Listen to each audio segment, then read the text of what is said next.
السلام علیکم ورحمۃ اللہ وبرکاتہ۔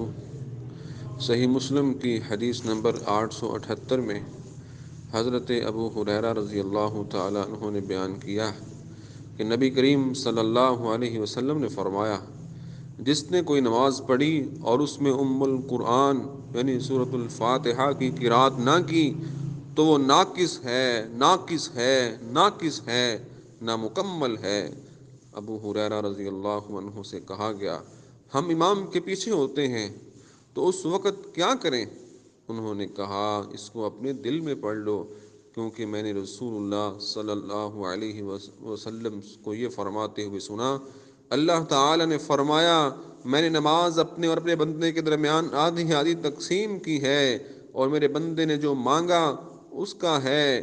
جب بندہ کہتا ہے الحمدللہ رب العالمین، سب تعریف اللہ ہی کے لیے ہے جو جہانوں کا رب ہے، تو اللہ تعالیٰ فرماتا ہے میرے بندے نے میری تعریف کی۔ اور جب وہ کہتا ہے الرحمن الرحیم، سب سے زیادہ رحم کرنے والا، ہمیشہ مہربانی کرنے والا، تو اللہ تعالیٰ فرماتا ہے میرے بندے نے میری ثنا بیان کی۔ پھر جب وہ کہتا ہے مالک یوم الدین، جزا کے دن کا مالک، تو اللہ فرماتا ہے میرے بندے نے میری بزرگی بیان کی، اور یہ بھی کہا میرے بندے نے اپنا معاملہ میرے سپرد کر دیا۔ پھر جب وہ کہتا ہے ایاک نعبد و ایاک نستعین، ہم تیری ہی بندگی کرتے اور تجھ سے ہی مدد چاہتے ہیں، تو اللہ فرماتا ہے یہ عہد میرے اور میرے بندے کے درمیان ہے، اور میرے بندے نے جو مانگا اس کا ہے۔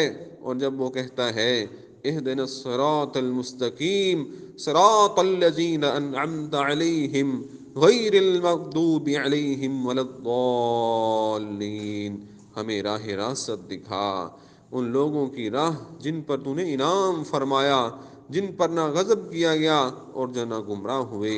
تو اللہ فرماتا ہے یہ میرے بندے کے لیے ہے، اور میرے بندے کا جو ہے جو ہی ہے جو اس نے مانگا ہے۔ سورۃ الفاتحہ کی بے شمار فضیلتیں ہیں، اور نماز میں اس کا جواب اللہ سے براہ راست ملتا ہے۔ اللہ ہمیں اس پر یقین نصیب فرما، آمین ثم آمین۔